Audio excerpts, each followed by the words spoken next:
Alô, alô, salve, salve. Vem cá, Newton, olha. Graças ao Newton. Bom dia. Aonde que é a tua oficina de celulares, Newton? A minha? Que eu uso? Ela é Arthur Alvim. Não, porque Agora conseguiu. tem o seguinte diferencial em relação às outras padarias. Os garçons aqui também são técnicos de celular. Tamo junto para ajudar, qualquer coisa que você precisar. Entendeu? Técnico de celular. Então, a vantagem é quando você vier tomar um café aqui, você já traz seu celular quebrado, fala com o Newton Não, e ele coloca na conexão. Desculpe aí os problemas de conexão, mas realmente a verdade é que o Newton aqui da Padaria Real me ajudou a restabelecer a conexão com vocês. Bom dia, bom dia, bom dia a todos. Sem mais delongas, vamos aos jornais de hoje. A principal entrevista de hoje, por incrível que pareça, é a entrevista da Folha com o Alexandre Frota. O Alexandre Frota chamando Jair Bolsonaro de idiota. O Alexandre fala o seguinte: ele não é burro, mas é um idiota. Bolsonaro não é burro, mas um idiota ingrato que nada sabe. Essa é a frase do Frota desembarcando da ditadura Bolsonaro, como ele chama. Ele chama o governo atual de ditadura Bolsonaro. É a entrevista mais importante de hoje. Entrevista a Thaís Arbex. Expulso pelo partido, o deputado diz que há vários integrantes do PSL insatisfeitos com o presidente, mas que ninguém quer criticá-lo. Fernando Nascimento, bom dia. Eugênio Biapina, bom dia. Salomão Cavalcante, bom dia de volta. Olá de volta. Livaldo Medeiros, como estão vocês aí, tudo bem? O que o senhor considera o estopim para a sua expulsão? Pergunta a Thaís Arbex ao Alexandre Frota. O estopim, o dissidente do PSL. Primeiro dissidente do PSL. Bom, teve Gustavo Bebiano, claro. Mas deputado, acho que é o primeiro, né? Primeiro dissidente do PSL. O estopim foi porque discordei, e não pode discordar. Critiquei, e não pode criticar. Não disse amém, e é preciso dizer amém. Ivana Mar. Mas não tive e não tenho medo do governo Lula. Não terei medo do governo Bolsonaro, entende? Foram vários os fatores, mas o fato de falar a verdade incomodou muito, de criticar quem não gosta de ser criticado e não está preparado para as críticas. Isso pesou muito para o Bolsonaro. Bolsonaro não é burro, senão não chegaria onde chegou, mas é um idiota ingrato que nada sabe. Aquela cadeira de presidente ficou grande para ele, e ele se lambuzou com o mel da presidência. Bolsonaro se mostra muitas vezes infantil. Ele não está preparado para o cargo para o qual foi eleito, para o qual eu, infelizmente, ajudei a elegê-lo. Eu acreditava, 5 milhões de brasileiros, que ele realmente pudesse fazer a diferença. Mas não foi isso que encontrei lá. Acredita nas verdades criadas, nas próprias fantasias dele. Se por um lado não podemos achar que é justo, em 7 meses de governo, conseguir consertar a bagunça que foi feita nos últimos anos, pelos governos de esquerda, por outro lado, o Bolsonaro fica devendo conteúdo, diplomacia, respeito. Isso é o Frota dando lições de respeito ao Bolsonaro. Lições de democracia, de diplomacia ao Bolsonaro. Ele nada sabe sobre isso. Não gosta de ouvir. É inseguro, medroso e caricato. Essas definições são boas. Inseguro, medroso e caricato. Medroso é igual pusilânime. Todo torturador é medroso, é pusilânime. E admirador de torturadores é igual torturador. É pusilânime e medroso. Inseguro, medroso e caricato. Muito bem definido. Bolsonaro não foi ninguém no exército, saiu expurgado de lá. Não foi brilhante, ou estou errado? Não estou. Eu, como ator pornô, dei mais certo do que ele no exército. Essa boa. Alexandre Frota, 2 pontos. Eu, como ator pornô, dei mais certo do que ele no exército. Sair do PSL para mim foi receber uma carta de alforria. Foi me libertar da ditadura bolsonarista. Saí com muito orgulho e pela porta da frente. Além do senhor, existe mais alguém no PSL insatisfeito com o presidente Bolsonaro? Existem vários, mas ninguém tem coragem de meter a cara. Existem vários que gostariam de estar falando o que estou falando, ou inclusive fazendo ponderações pontuais e verdadeiras, como estou fazendo. Mas muita gente não tem coragem de falar. Tá aí, Alexandre Frota, um dos deputados mais votados em São Paulo, bolsonarista, um cara de direita, que virou casaca, fez muito bem, percebeu o erro, cometeu, em 7 meses está caindo fora, é o primeiro dissidente do PSL e está revelando quem é o Bolsonaro, caricato, medroso, inseguro, idiota. Essas são as características, despreparado, desqualificado, é tudo que todos já perceberam antes, quer dizer, todos que não votaram nele, já sabiam disso ano passado, sabiam disso nos anos anteriores, não é? Quem viu a atuação dele na Câmara e é uma pessoa mais ou menos sensata e tal, não votaria num cara desse, né? Estava na cara que ele não está preparado para dirigir um país, né? Um presidente tem que unir o país, ele só desagrega, ele é um cara desagregador, né?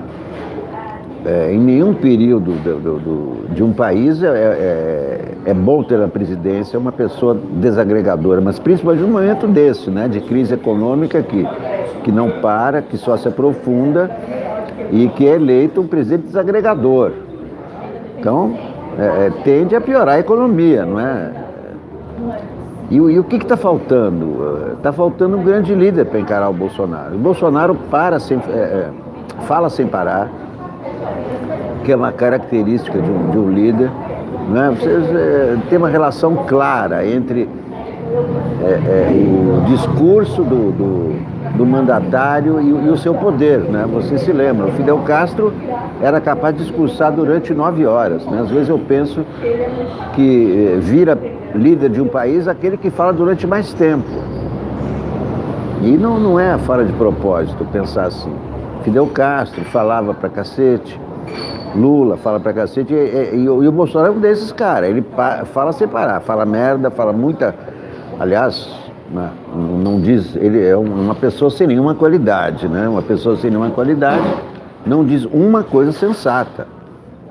É uma coisa insensata, é anal dos insensatos esse governo, né? Uma insensatez atrás da outra, em favor da sua família e em prejuízo dos brasileiros. Esse é o tom do governo Bolsonaro até aqui. Nada indica que será diferente. Então, o que acontece? Não há um líder para calar o Bolsonaro. Somente o Lula tem essa capacidade, teria essa capacidade, mas está em cana. Não pode sair da sala de Estado-Maior, é o único que pode encarar o Bolsonaro, que pode calar o Bolsonaro. Porque não adianta só rebater o Bolsonaro no conteúdo. Alguém tem que rebater o Bolsonaro no mesmo tom do Bolsonaro, na mesma altura de voz, e isso não existe atualmente. Vocês peguem o Rodrigo Maia, por exemplo, é um presidente da Câmara independente, né? Não dá para dizer que ele é bolsonarista, não é, ele não...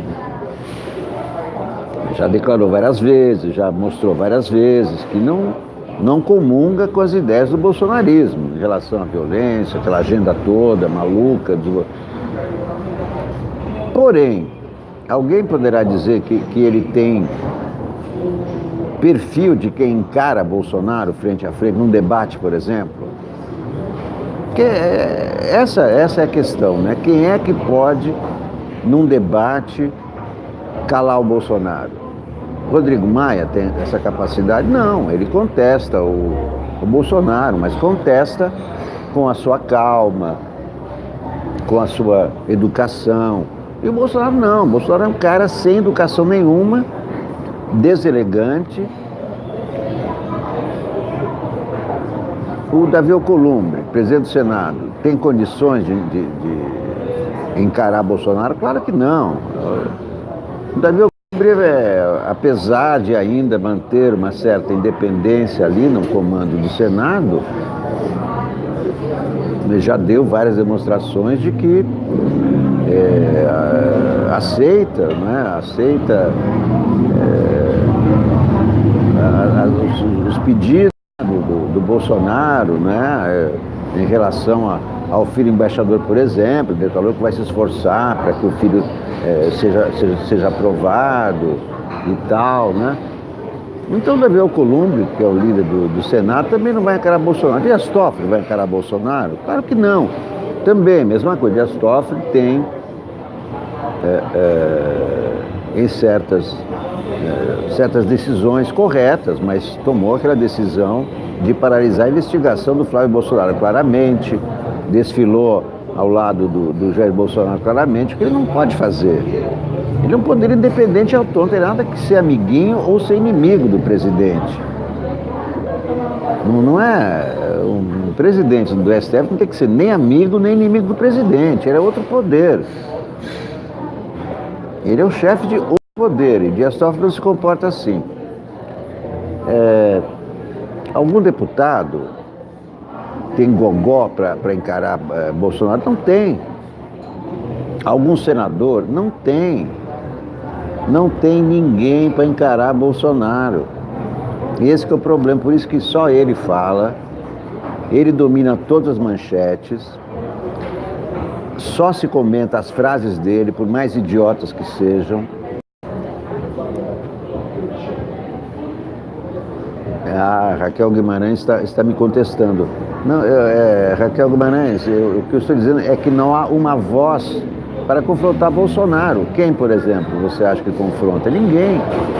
Rodrigo Maia, que é o chefe de um poder, confronta Bolsonaro. Confrontar Bolsonaro à mesma altura. Só tem o Lula, eu acho, para isso. O Flávio Dino não pode confrontar muito Bolsonaro porque ele é governador. Então, vocês têm que compreender o seguinte: a posição do governador não pode ser de confronto com o presidente. É claro que ele faz críticas pontuais aqui e ali, mas o Flávio Dino não pode ser o líder da oposição, porque ele é um governador. Se ele se declarar inimigo do Bolsonaro, ele cria uma instabilidade que vai prejudicar os maranhenses. Então, um governador não pode se proclamar inimigo do presidente. O presidente não pode liderar a oposição. O Dino teria todos os conhecidos. Se o Dino fosse um deputado, um senador, poderia ser essa voz. Ele encara o Bolsonaro, mas como governador ele não pode fazer isso, a não ser pontualmente. Aqui ou ali ele faz uma crítica, mas não pode ser todo dia, porque todo dia o Bolsonaro fala de todo mundo, né? Olá, Marcelo Madeira. Salve, salve, Marcelo Madeira. Olha, nada contra a direita civilizada. A direita civilizada tem o seu espaço e não há como mudar isso. Tem que se conviver entre esquerda, direita, e tanto direita como esquerda civilizadas. O que é insuportável é essa direita que o Reinaldo às vezes chama de direita chucra, que é essa direita que o Bolsonaro mostrou ao mundo, mostrou ao Brasil, essa extrema direita reacionária, que contesta a ciência, que contesta a inteligência, contesta a cultura, né? Então, não tenho nada contra quem me assiste, seja de direita, não há nenhum problema. Eu acho que tem que haver temos que conviver todos. Estamos todos no mesmo barco, estamos todos no Brasil. O que não pode é um querer destruir o outro. É a direita destruir a esquerda não vai destruir. Ninguém vai destruir o outro, sempre haverá um pensamento de direita, sempre haverá um pensamento de esquerda. E não precisam destruir o outro, tem que conviver. A história da humanidade é essa. Mesmo antes de haver essas denominações esquerda ou direita, já havia esquerda ou direita. Em todos os tempos. É isso aí, Marcelo Madeira. Eu tenho notado que a direita está se afastando do Bolsonaro.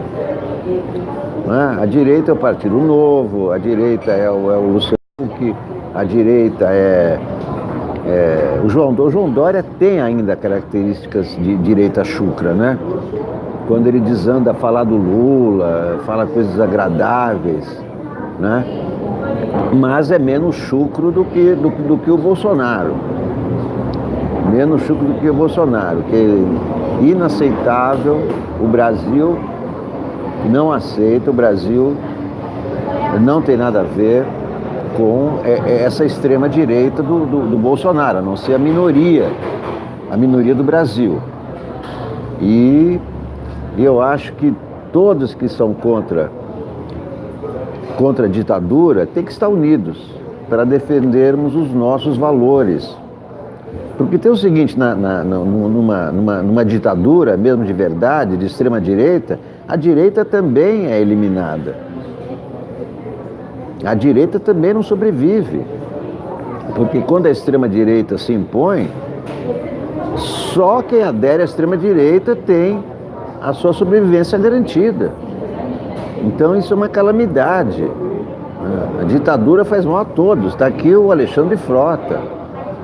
Corajoso, tem coragem de assumir que foi ator pornô e de dizer que como ator pornô teve mais sucesso do que Bolsonaro no exército e do que Bolsonaro na política. Então o Alexandre Frota percebeu o que está acontecendo, ainda bem que percebeu a tempo. É o primeiro dissidente. Ele não vai deixar de ser de direita, isso não importa. Eu não quero mudar o ideário do Alexandre Frota. Quem sou eu? Quem tem que mudar o seu ideário é ele. O que ele não está admitindo é a ditadura Bolsonaro. É o pensamento único. É o fim da liberdade de expressão. Porque, pornô ou não, o Alexandre Frota é um ator, é um artista. E todo artista que não consegue se expressar percebe a situação política do país. Percebeu a situação percebeu a armadilha em que ele caiu. Então, o Frota tem todo o direito de continuar pensando o que ele pensa, de continuar com seus pensamentos de direita, mas merece ser parabenizado por ter percebido a tempo, por ter se arrependido. Todos cometem erros. Ninguém é isento de cometer erro. Agora, quem percebe o seu erro, merece os parabéns. E eu que já critiquei tanto o Alexandre Frota, conheço bem o Alexandre Frota, estei muitas vezes na revista Interview, nunca falando de política, né? Sempre falando de mulheres, sexo e tal, que sempre foi o grande assunto dele, recordista de conquistas. Ele contava, já levei 10 mil mulheres para a cama, essas coisas assim que ele falava, né? Conheço bem o Alexandre Frota e dou todo o direito a ele, respeito as posições dele. Não há nenhum problema quanto a isso e também dou os parabéns a ele por ter tomado essa decisão. de criticar o governo, de criticar o Bolsonaro, de perceber o mal que Bolsonaro está fazendo ao país. O Bolsonaro e Paulo Guedes. Olha essa declaração do Paulo Guedes. Brasil não precisa da Argentina. Imagina, Brasil não precisa da Argentina. A exportação de automóveis brasileiros é quase toda para a Argentina. E diz o Paulo Guedes que o Brasil não precisa da Argentina. Não, esse é um bolsonarista, né? É um extremista. Paulo Guedes é um cara de extrema... Todos que estão no governo são de extrema direita. Quem não é de extrema direita, cai fora. Vamos ver aqui a coluna da Mônica Bergamo. O TCU está enviando à Receita Federal CPF de centenas de autoridades para saber se elas foram investigadas e quais foram os servidores que acessaram seus dados sem autorização judicial. A demissão do jornalista Paulo Fona, da Secretaria de Imprensa da Presidência, por ordem direta de Bolsonaro, está sendo creditada também ao ministro Onyx Lorenzoni. Há 10 anos, o DEM de Onyx, que era aliado a Ieda Crucius, governadora do Rio Grande do Sul, entrou numa disputa fratricida com a Tucana, com direito até a gravação de conversas privadas. Paulo Fona era assessor dela. Na segunda-feira, dia 12, Bolsonaro viajou com Onyx para o Rio Grande do Sul. Na terça, 13, Fona, há 6 dias no cargo, foi demitido. Paulo Fona é um cara de esquerda, foi até de grupo de esquerda e tal, ele informou que era de esquerda. Mesmo assim foi convidado e tal. Aí 6 dias depois exoneraram.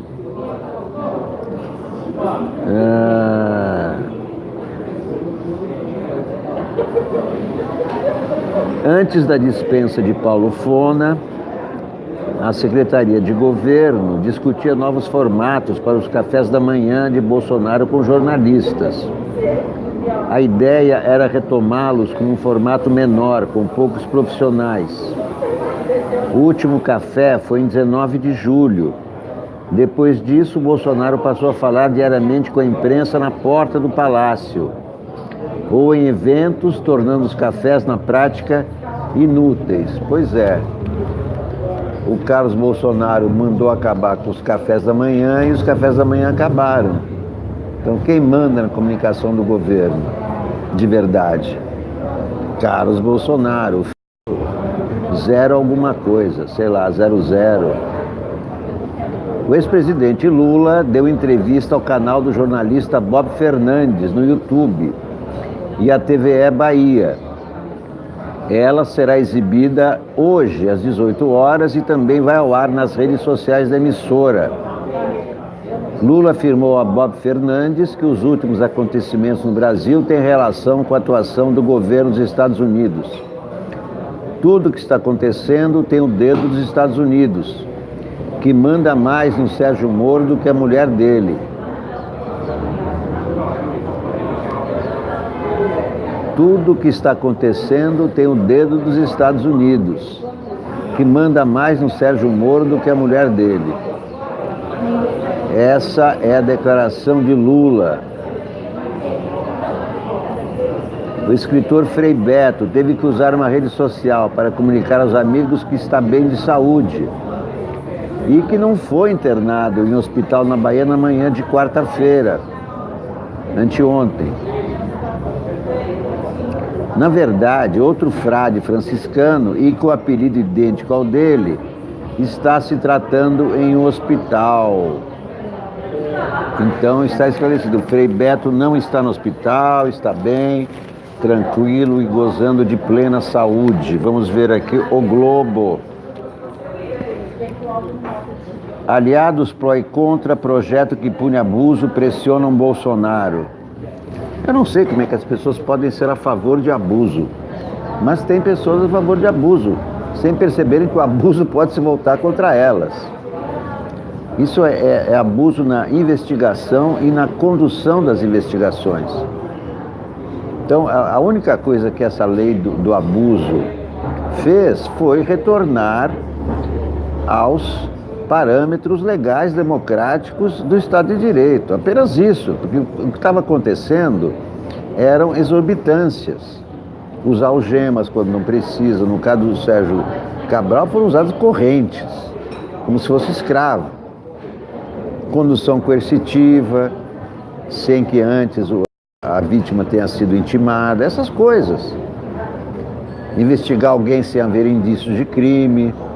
Então, são coisas normais. Eu não sei como é que as pessoas podem ser a favor de abuso, mas há muitas pessoas, porque a hashtag Veta Bolsonaro no Twitter estava imensa ontem. Merval Pereira, a busca do candidato de centro que quebre a polarização. Miriam Leitão, Bolsonaro não terá um Ministério Público que siga suas ordens. E é o que ele quer uma PGR submissa, quer a Polícia Federal submissa e quer um COAF submisso, que é o que interessa a sobrevivência da família dele.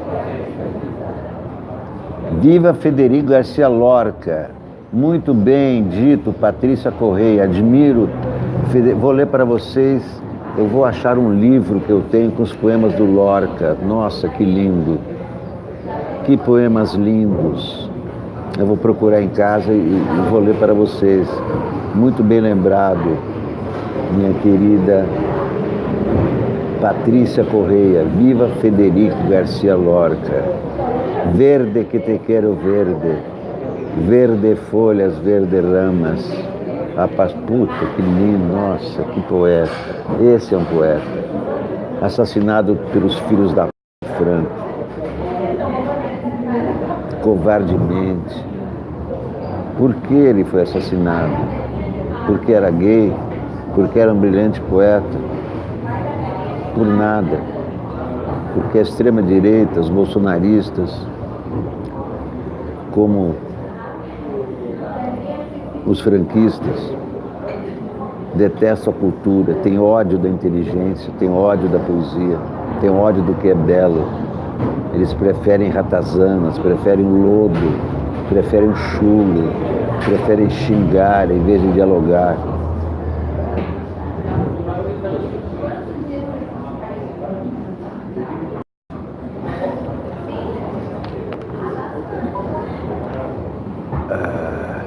Ruth de Aquino, política de segurança de Witzel, vai continuar a matar inocentes. Quando é que o governador vai começar a responder por seus crimes no Rio de Janeiro?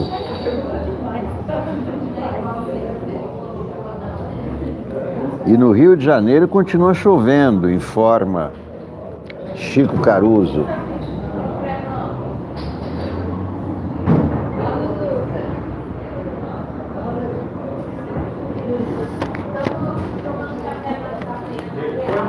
A lua vai dormir encabulada na passarela da madrugada. Meus olhos vão sonhar sobre a janela dos olhos dela, dos olhos dela. Meu amor de amor se esconde aonde? Ai, eu não sei porquê, não sei porquê. Meu amor não é segredo, morre de medo do segredo que é você. Juca Chaves, grande Juca Chaves. Zélia Goulart, bom dia. Carlos Alberto Campos Lima, Sônia Afonso. Isso mesmo, Menestrel Juca Chaves. Verde que te quero verde. Nelson Mota, o feio é o novo bonito. Não é uma favela carioca ensolarada com suas lajes sobre o mar. É perifa paulista braba, onde tudo é pobre e sombrio. As casas de tijolos aparentes amontoadas sobre ruas de terra e vielas escuras. As vendinhas, as roupas, os cabelos, o dialeto, tudo é feio à primeira vista. Mas esse feio é o novo bonito, através das lentes de Godzilla e Johnny Araújo na série Sintonia, Netflix, com tudo se harmonizando numa nova estética pop, nos ambientes, nos tipos humanos, nos incríveis hair designs, nas cores fortes e na linguagem ágil e sintética, contando a história de 3 amigos de 18 anos, 2 garotos e uma menina que crescem juntos e tomam rumos diferentes. O funk, o tráfico e a igreja evangélica, mas mantém a amizade. É isso que eu acho, que é o seguinte, o caminho que os pobres têm, os pobres,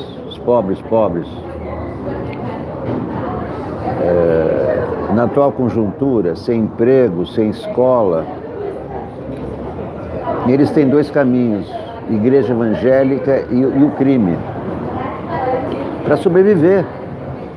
É claro que é muito perigoso sobreviver no crime, é evidente que eles estão arriscados a morrer a qualquer momento. É no crime que eles têm emprego. Essa é a grande tragédia brasileira. Essas crianças têm emprego no crime, essas pessoas, esses jovens, têm emprego na igreja evangélica, tem a possibilidade de ascensão social, faz um trabalhinho aqui, outro aqui, ganha um dinheirinho, depois pode virar pastor e etc. E o outro caminho é o crime.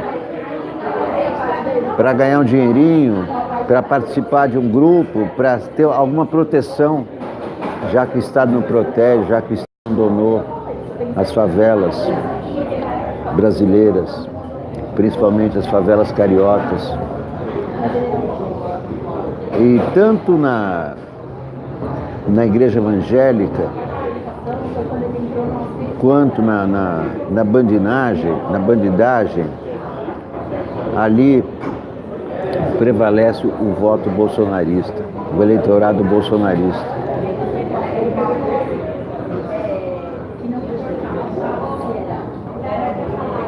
E aí que a pobreza, a situação de pobreza, ajuda o Bolsonaro, ajuda eleitoralmente o Bolsonaro, porque esse eleitor pobre vai entrar na igreja evangélica, vai entrar no crime, e é mais um potencial eleitor do Bolsonaro.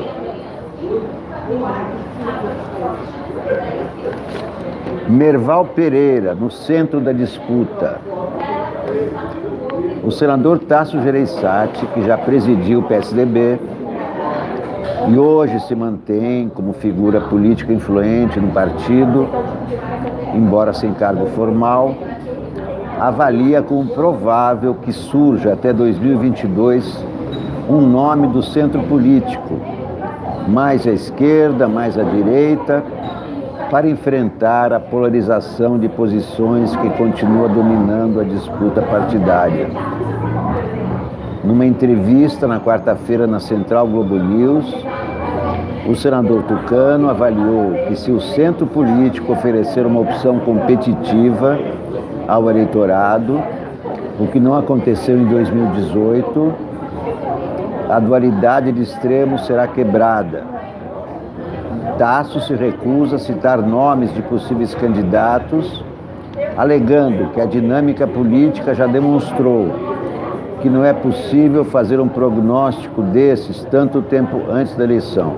Mas eu acho que é importante lançar a candidatura tanto tempo antes da eleição como fez o Bolsonaro, que se lançou em 2014 e ganhou em 2018.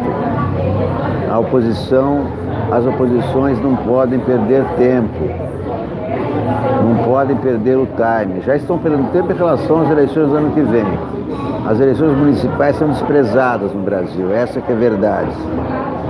Os partidos, principalmente os partidos de esquerda, desprezam as eleições municipais, não dão nenhuma importância, não percebem que a eleição municipal é primeiro degrau para chegar à eleição presidencial. Mas as oposições não dão muita bola para as eleições municipais. Aí depois perdem as eleições federais e não sabem por quê.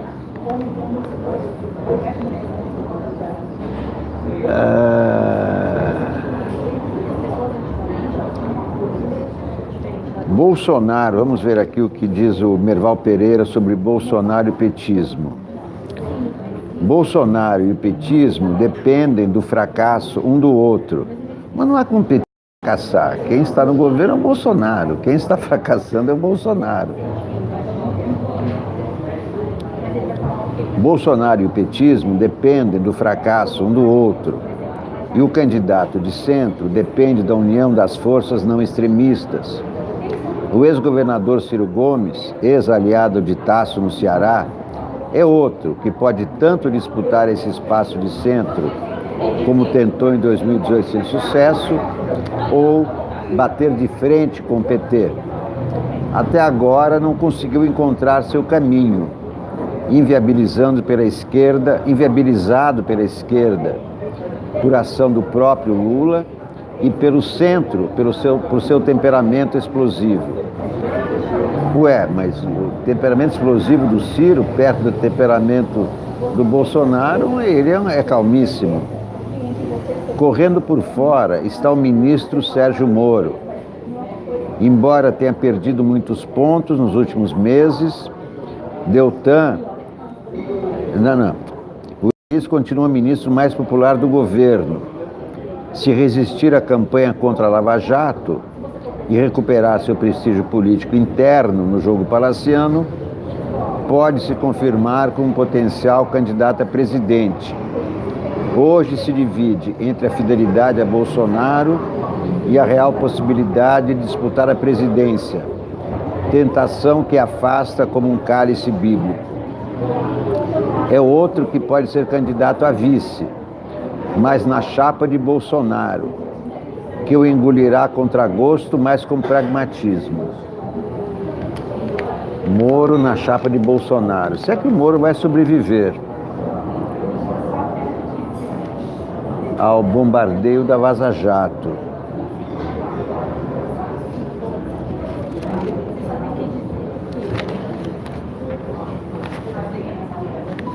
Dória é candidato, todo governador paulista é candidato a presidente.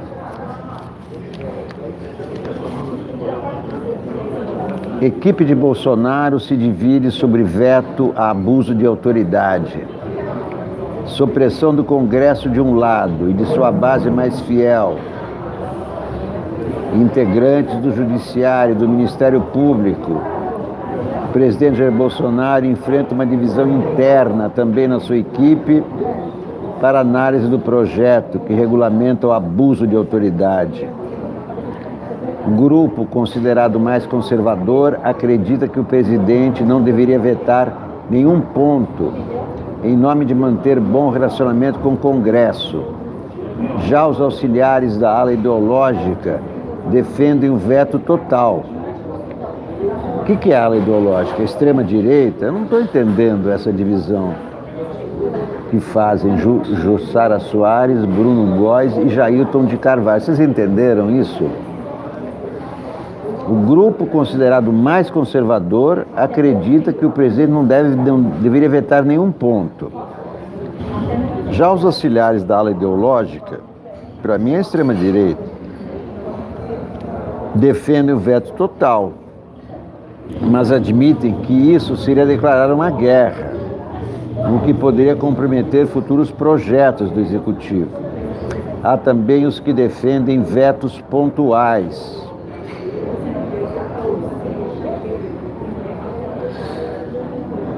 Mas é claro que depois o Congresso pode vetar o veto do presidente. O Congresso tem esse poder.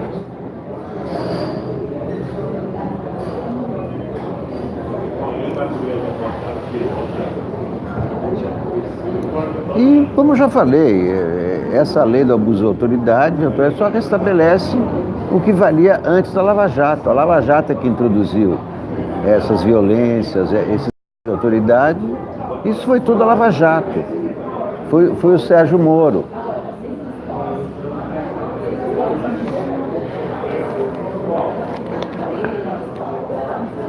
Tan, tan, tan, tan. Tan, tan, tan, tan, tan. Planalto vai trocar comando da PF no Rio para ajudar o filho. Quem é Alexandre Frota? Ironiza Bolsonaro. Alexandre Frota é o cara que te chamou de idiota. O presidente Jair Bolsonaro ironizou na manhã de ontem a expulsão do deputado Alexandre Frota. Foi ele que pediu a expulsão, tá lá na entrevista do Alexandre Frota. Porque o presidente do PSL, Luciano Bivar, comunicou ao Frota: olha, o Jair pediu a sua cabeça. Aí, questionado sobre a decisão, Bolsonaro respondeu: nem sei, quem é Alexandre Frota? Mais tarde, Frota divulgou um vídeo com imagens de manchetes sobre a declaração do presidente, seguidas de gravações em que Bolsonaro fala do deputado ou aparece ao lado dele. O vídeo é intitulado A Hipocrisia de Bolsonaro com Frota. Nos vídeos, o presidente aparece convidando o deputado para ser ministro da Cultura do governo. Olá, Frota, parabéns, felicidades, tá ok? Se você quer me ver presidente um dia, eu quero te ver ministro da Cultura. Já imaginou, cara? Pergunta Bolsonaro. Em seguida, o presidente aparece dizendo que conhece Frota há poucos anos, mas que construiu uma amizade. Também afirma que quase o chama de irmão. A divulgação do vídeo por meio de WhatsApp foi a primeira manifestação pública de Frota após a expulsão. O deputado também compartilhou um texto em que diz que está bem tranquilo e que recebeu... Bom, já li para vocês a entrevista do Frota à Folha, em que ele chama o presidente de idiota, despreparado, inseguro, medroso, caricato. Bernardo Melo Franco escreve: a vida imita a arte. Ao fazer grosserias com a Alemanha e a Noruega, Bolsonaro lembra a personagem de uma série britânica, com uma desvantagem. No caso dele, não adianta desligar a TV. A série britânica Years and Years, em exibição anos e anos, né? A exibição na HBO projeta um futuro ainda mais turbulento do que o presente. A tensão entre Estados Unidos e China se agrava. O sistema bancário entra em crise e o mundo fica à beira de um conflito nuclear. No Reino Unido, uma populista de extrema-direita desafia os partidos tradicionais e avança na direção do poder. A personagem Viviane Huck abre caminho à custa de grosserias e declarações chocantes. A cada insulto, conquista mais manchetes e mais seguidores fanáticos. No fim do primeiro episódio, ela festeja a notícia da morte da chanceler alemã Angela Merkel. Já vai tarde. O mundo acaba de ficar bem mais bonito. Debocha num programa de TV. Huck é inspirada na francesa Marine Le Pen, mas suas falas também caberiam nas bocas de políticos brasileiros. Na semana passada, o vice-presidente Hamilton Mourão fez piada com a saúde de Merkel, que andou sofrendo tremores em aparições públicas. O vice atribuiu o sintoma a uma encarada que ela teria recebido do nosso presidente Donald Trump. Como é que um brasileiro, como é que um vice-presidente da República chama o presidente de outro país de nosso presidente? Nesta quarta-feira, foi a vez de Jair Bolsonaro provocar Merkel. Em tom irônico, ele chamou a alemã de senhora querida. Pega essa grana e refloresce a Alemanha, ok? Lá está precisando muito mais do que aqui. A incivilidade não é o único problema nas declarações do presidente e do vice. Destratar líderes de países amigos é uma atitude prejudicial ao Brasil. A antidiplomacia bolsonarista ameaça atrapalhar a economia e isolar o país do cenário internacional. No caso de Merkel, filiada ao Partido Conservador, não há nem a desculpa ideológica para as ofensas. Ontem, Bolsonaro resolveu atacar a Noruega, que já deu 3 bilhões e 200 bilhões de reais ao Fundo Amazônia e também suspendeu os repasses. A Noruega não é aquela que mata baleia lá em cima, no Polo Norte, não? Não tem nada a dar exemplo para nós, desdenhou. A claque governista vibrou, mas o Brasil perdeu mais 132 milhões de reais. A realidade brasileira tem uma desvantagem em relação à ficção britânica. Para se livrar dos insultos de Vianney Huck, basta desligar a TV. Às vezes eu penso, sabe o quê? Que o Bolsonaro é um boneco movido a pilha ou a bateria. E uma hora vai acabar a bateria e ele vai se desmilinguir. Não sei se é uma fantasia minha, mas é o que eu acho. Sabe aquela propaganda das pilhas que ficam os bonequinhos lá, o coelhinho anda, aí a pilha vai acabando, ele fica assim. Eu acho que com o Bolsonaro é a mesma coisa. Eu acho que é um boneco a bateria que puseram aí. Sabe, como é que chama aquele boneco mau, o Hulk? Aquele boneco de terror. Eu acho que é ele. Puseram um boneco de filme de terror a bateria para nos apavorar. O Chuck, exatamente, o Chuck. Vai chegar uma hora que a bateria vai acabar e ele vai se desmilinguir sozinho. Como aquelas mensagens que se autodestroem. A bateria acaba e o boneco acaba, o Chuck.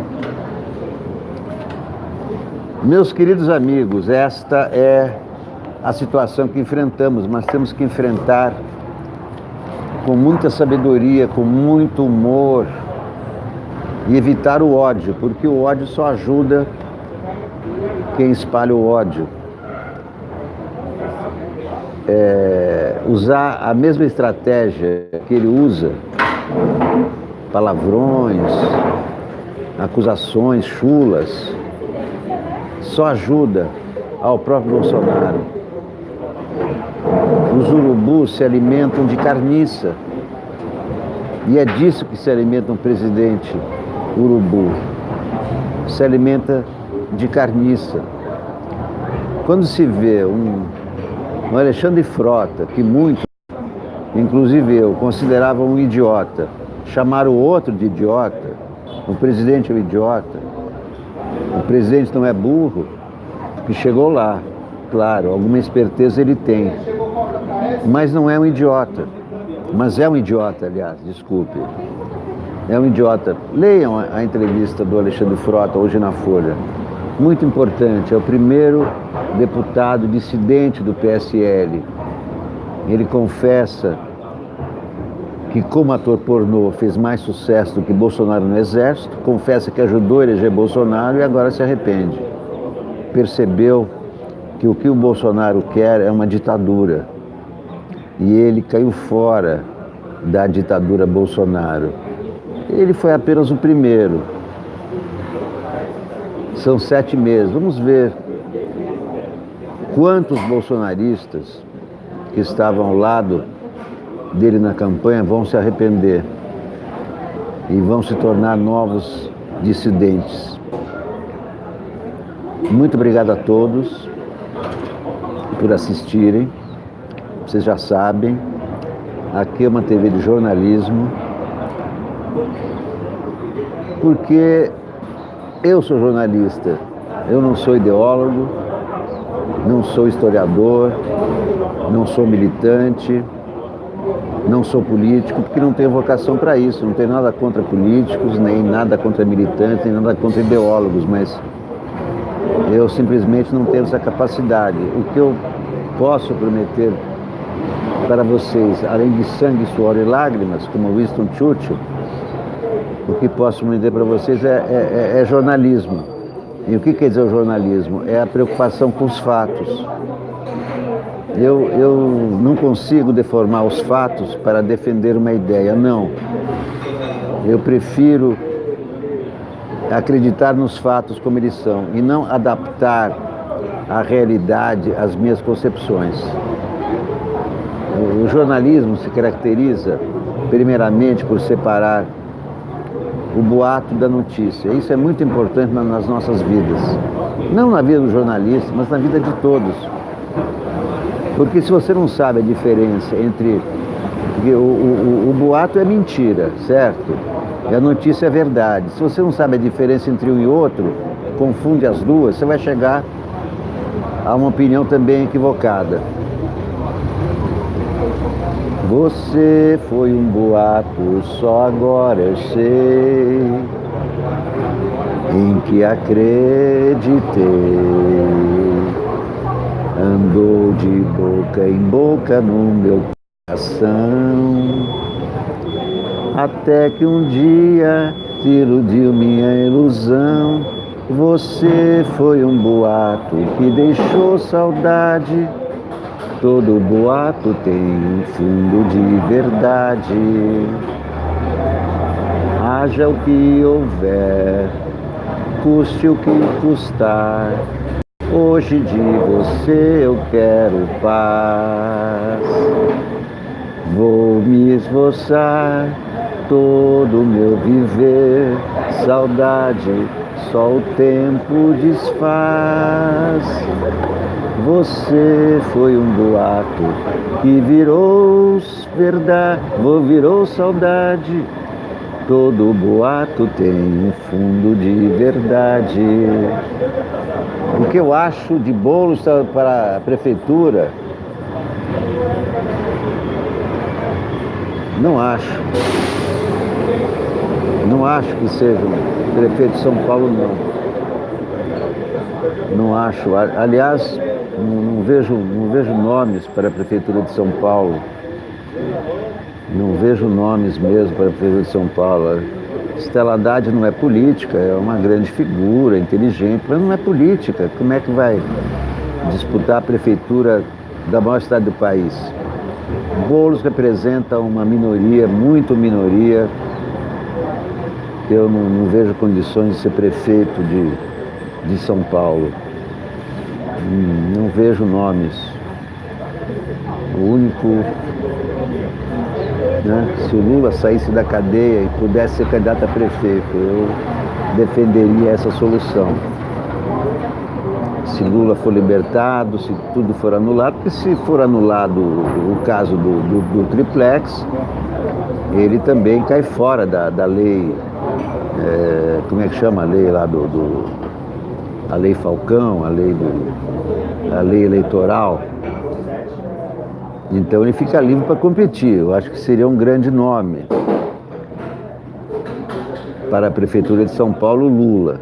Esse sim, se o Lula entrar na disputa da prefeitura, já ganhou. Agora eu não vejo outro nome assim de oposição com possibilidades. José Eduardo Cardoso não tem voto, Stella Haddad não tem voto, Boulos não tem voto. Eu acho que tem que ser uma pessoa já com um histórico consolidado, uma biografia, não alguém inexperiente. Qual é a experiência da Stella Haddad para ser prefeita? Qual é a experiência do Boulos para ser prefeito? Eles não representam a grande... Eu acho que o prefeito tem que representar uma grande parcela da cidade de São Paulo. Nem o Boulos não representa isso, ele representa uma minoria. Teve 1,5% nas eleições presidenciais. Não sei se ele vai ser candidato, mas não vejo possibilidade dele entrar quer dizer, para ele disputar para valer, né? O Bruno Covas vai tentar a reeleição, evidentemente. Tem chance, porque a máquina é muito forte. Quem está na prefeitura tem muita chance de se reeleger. A Erundina não acredito que será candidata. Ela já foi, ela já não tem nem, eu acho, energia. Ela está com 80 anos, né? Exigir muito da Erundina aos 80 anos fazer uma campanha desgastante primeiro, né? Suplicy também. O Suplicy já está com a idade avançada, né? O tempo passa, infelizmente, para todo mundo, né? O Suplicy não tem mais condições de ser candidato a prefeito. Erundina não tem condições de ser candidato a prefeito. Enfim, claro que essa questão cabe aos partidos e eu não vejo os partidos preocupados com isso, não vejo os partidos discutindo essa questão, porque a esquerda, principalmente, menospreza as eleições municipais, né? Não dá muita bola, acho que é importante a eleição federal, só que a eleição municipal é o primeiro passo para a eleição federal. Então, seria muito importante para as oposições obterem uma grande votação no ano que vem, para mostrar sua força. E tem que ter votação nas capitais, né? O que aparece para o Brasil é São Paulo, é Rio de Janeiro, é Belo Horizonte, é Porto Alegre, Salvador, são as capitais. É que tem que se concentrar a força das oposições à ditadura Bolsonaro, como o próprio Alexandre Frota está chamando. Bem, meus caros amigos, agradeço a todos. Vou procurar o livro do Federico Garcia Lorca para ler para vocês algumas das mais belas poesias da literatura mundial. Quase sempre faço esse programa. Ontem não fiz, não deu para fazer o programa à tarde. Quando eu posso, eu faço 2 programas. Espero fazer hoje à tarde mais um programa para de novo estarmos juntos, comentarmos, rirmos, chorarmos e cantarmos juntos. Muito obrigado a todos, meus grandes amigos. Até a próxima.